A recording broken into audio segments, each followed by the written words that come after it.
हर किसी की ज़िंदगी में कुछ न कुछ सपना ज़रूर होता है और वो सपना अगर साकार हो जाए तो इससे बड़ी बात क्या हो सकती है।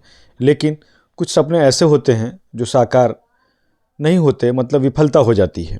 लेकिन मैं बात कर रहा हूँ केबीसी के नाम से जाने जाते हैं कुमार बुक सेंटर के मालिक अनिल कुमार, जिन्होंने भी सपना देखा था यूपीएससी में क्लियर करने का, लेकिन वो यूपीएससी में कामयाब न हो सके। अनंतः उन्होंने एक छोटी सी गुमती में उन बच्चों के लिए किताब बेचने का काम शुरू किया और उनको फ्री में ऐसी किताबें दी जाएं फ़ोटोकॉपी करा करके जो उनको आईएएस आईपीएस में मदद साबित हो। इसी सिलसिले में उन्होंने 30 साल पहले पटना में एक शुरुआत की थी, लेकिन वो सफ़र यूं ही आगे बढ़ता रहा। फिर वो दिल्ली आए। दिल्ली में उन्होंने राजेंद्र प्लेस में बहुत बड़ी दुकान आज उनकी है, कुमार बुक सेंटर, मतलब केबीसी के नाम से। वहाँ रोज़ाना हज़ारों बच्चे जो यूपीएससी का न सिर्फ सपना देखते हैं बल्कि उसको साकार करने के लिए उनकी दुकान पर आते हैं और स्वयं अनिल कुमार जी उन बच्चों को न सिर्फ गाइड करते हैं बल्कि ये भी बताते हैं कि आपको कौन सी किताब पढ़नी है।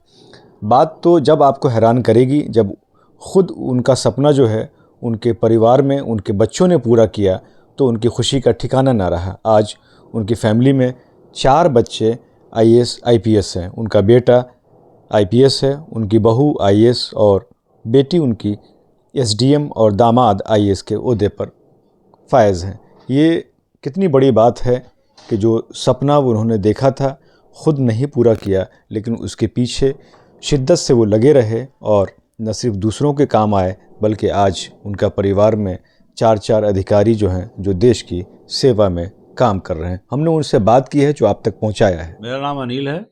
मैं मैं पटना में पटना में पहले दुकान थी, सैदपुर हॉस्टल के निकट। अब मैं 20-22 साल से दिल्ली आ गया हूँ। 20-22 साल पहले हाँ, दिल्ली बीस अच्छा। 23 साल हो गया, अब 24 साल दिल्ली आए हुए आपको 23-24 साल हो गए। 24 साल हाँ, हो गए। बच्चों को पढ़ाने के लिए भी आ गया था कि एडवांस से। हाँ, तो लेकिन ये जो आपका जो आईएएस की किताबों का जो आपका अपना शॉप था, ये आपने पटना में कब शुरू किया? पटना में शुरू किया था मैंने 1986 से। 1986 से। हाँ, एक गुमटी में, पानी की गुमटी वाला जो गुमती होता में। है, हाँ, उसी में शुरू किया। तो उसमें क्या था, मतलब भाई जहाँ पे आपने जो बच्चों नहीं, को पहले हम भी तैयारी किए 1-2 साल। अच्छा, उसके आपने भी तैयारी हाँ, किया? उसके बाद कुछ आर्थिक दिक्कत हुई तो उसमें मैं दुकान खोल लिया। वही कुछ 5-5 सौ रुपया 4 आदमी से लिए, उसके बाद गुमटी खोले। हाँ, और फिर उस समय पटना में कुछ नहीं मिल रहा था, जो स्टडी मटेरियल वगैरह था सब लोग दिल्ली से ले जाते थे। तो मैंने सुना कि वो एक बार आए दिल्ली और 88 में फिर देखे सब जेएनयू वगैरह घूमे, यहाँ से नोट ले जाके वहाँ बेचते रहे तो फिर अच्छा हो गया। बच्चा वहाँ दिल्ली नहीं आ रहे थे, सब वहीं से मटेरियल मिल जाता था। वहाँ का उस समय बिहार का बहुत अच्छा रिजल्ट होता अभी था। हाँ, तो थोड़ा डिजिटल हो गया है, रिजल्ट तो अभी भी आ रहा है, लेकिन सब उस परसेंटेज में नहीं आ रहा जो पहले होता था। लेकिन जो एक यात्रा आपने शुरू की, मतलब किसी एक दिन दो दिन नहीं, कई वर्ष लगातार आप उस काम को निरंतर कर रहे हैं और आज भी आप, मैं देख रहा हूँ कि किस तरह से यहाँ छात्रों का भीड़ लगा हुआ है। छात्र आपकी दुकान से सस्ते दामों में किताब ले जाते हैं और वो अपनी ज़रूरत को पूरा करते हैं। तो ये जो एक आप अलग से आपने सोच रखी थी कि ताकि गरीब बच्चे भी फायदा उठाएं, ये इसमें क्या आपको कठिनाई हुई और किस तरह से आपने अपने आप को कामयाब मानते हैं या फिर अभी लगता है कि सपना पूरा नहीं हुआ है? नहीं, सपना तो कभी तो किसी का पूरा हो नहीं सकता है, वो तो अनंत है, लेकिन लिमिटेशंस है। हमें इस काम करने में मज़ा आता है, किताब बेचने में मेरा ये ज़िंदगी है। हम मैं सोचता हूँ कि और जो जो मेरा एक्सपीरियंस है, जो वातावरण में मैं पला हूँ, उसमें और बच्चों को फ़ायदा हो, इसलिए मैं दुकान पर बैठता भी हूँ। अच्छा, दुकान खुद भी बैठते हैं दुकान हाँ, पे? बच्चे मेरे सब कामयाब हो गए हैं, तो उसका इसलिए बैठते हैं कि और बच्चों को फ़ायदा हो, उन्हें कुछ अच्छा डायरेक्शन मिले। लेकिन आजकल क्या हो गया है कि बहुत लोग अथी भ्रमित कर रहे हैं बच्चों को, ये नहीं पढ़ो, वो नहीं पढ़ो, बिना एनसीईआरटी पढ़ने बोलता है कि नहीं कुछ नहीं पढ़ना, जो हम पढ़ा रहे हैं सब पढ़ो। तो इसमें 90% टीचर भी कोई सही हैं, कोई अच्छे तो हैं, 10% बहुत अच्छे हैं, 90% वही है, बरगला रहता है लड़का। मतलब आप ये कह रहे हैं जो जब से यूट्यूब आया है उसमें लोग ज़्यादा कंफ्यूज ज़्यादा कर रहे हैं लोग। नहीं, उसमें अच्छाई भी है और बुराई भी है। पढ़ाई भी बहुत है। हाँ, लेकिन जब बहुत सारी चीजें हमें अब सामने आएंगी तो हम कंफ्यूज तो होंगे ही। हाँ, यही होता है ना, उसका बहुत सही सारे। चिन्हित करना ये भी एक बड़ा मुश्किल काम है ना। आपके बेटा आईपीएस है, बहू आईपीएस है, बेटी एसडीएम है, उसके बावजूद आप अब तक कुमार ग्रुप डिपो चला रहे हैं। मेरा तो भाई ज़िंदगी ही है, इसी में सोचता हूँ कि मैं अच्छे और अच्छी किताब बेचें। अब जिससे जो बच्चे हमसे पूछते हैं, तो उनको मैं जो जो मेरे अनुसार जो अच्छा होता है, उसे बताता हूँ। तो लिस्ट लेके आते हैं उनको।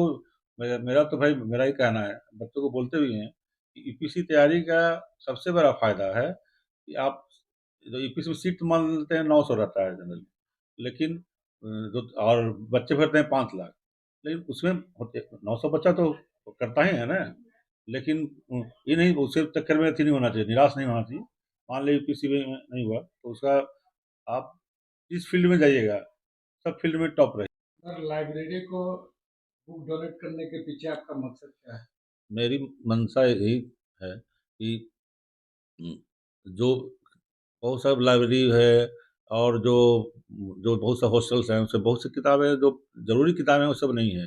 फालतू-फालतू किताबें सब भर देता है उसमें, इसका कोई यूज़ स्टूडेंट के लिए नहीं है।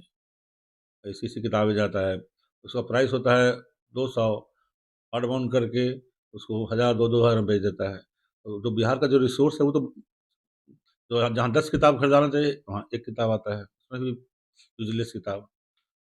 इसलिए हम हम लोग मेरा पब्लिकेशन तो उसका बहुत सा किताब जो होता है, उसको मैं डोनेट कर देता हूँ सब लाइब्रेरी वगैरह में, हॉस्टल्स में। अभी गया में अम्बेडकर हॉस्टल में किए हैं, फिर पटना में किए हैं बहुत हॉस्टल में, हाँ, लाइब्रेरी वगैरह सब में। तो अनिल जी, ये जैसा कि आपने बताया कि जो आपने सपना देखा था, खुद भी आपने यूपीएससी की एग्जाम दिया था, लेकिन आप बता रहे थे कि हम 2 साल के बाद हम निराश होकर के हाँ, हाँ, तो दोबारा हम नहीं बैठे, लेकिन आपने आईएएस की कोचिंग, बल्कि हम कोचिंग ही कहेंगे, जिस तरह से किताबें आप मतलब लोगों तक पहुंचा रहे हैं, तो कोचिंग से कम नहीं है, अपना आपका पब्लिकेशन भी है। लेकिन परिवार में 4-4 5-5 आईएएस और आईपीएस बनना, कहीं परिवार का आप दबाव नहीं होता कि पापा आप क्यों दुकान में बैठते हैं? नहीं जवाब मैंने बोलते हैं पापा अब शिफ्ट हो गए, हम अब थोड़ा आराम कीजिए, हम कि नहीं आराम नहीं करेंगे। मेरा ये हॉबी है कि, और बच्चे हमें मन भी लगता है ये काम करने में, सबसे ज़्यादा मन हमको इसी काम में करने में लगता है कि बच्चे आते हैं, इंटरेक्शन होता है, अच्छे बच्चे भी आते हैं। एक आध बच्चे कुछ मिल जाते हैं अच्छा।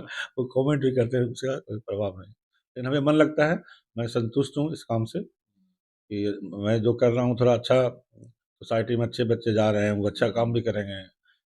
बस यही है मेरा। तो चलिए, बहुत-बहुत आपको बधाई हो कि जो आपने सपना साकार किया, और आपके बच्चे जो हैं, आपने बताया कि आपका बेटा अभी कहाँ पोस्टेड है?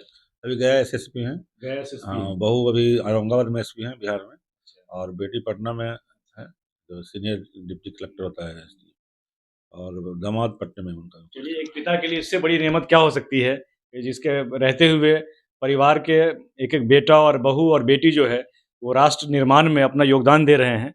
हम दुआ करते हैं और इसी तरह से, ताकि बिहार के और भी नए लड़कों को आप जो है प्रेरित करें, और उनके लिए एक तरह से। नहीं, मेरा छोटा बेटा जो है, वो यूँ से पढ़ के एक बार 2 बार दिया, और मेरी जब तबीयत कोरोना में खराब हो गया, तो वो सोचा कि पापा हम बिज़नेस करेंगे, मेरा बिज़नेस कौन सँभालेगा?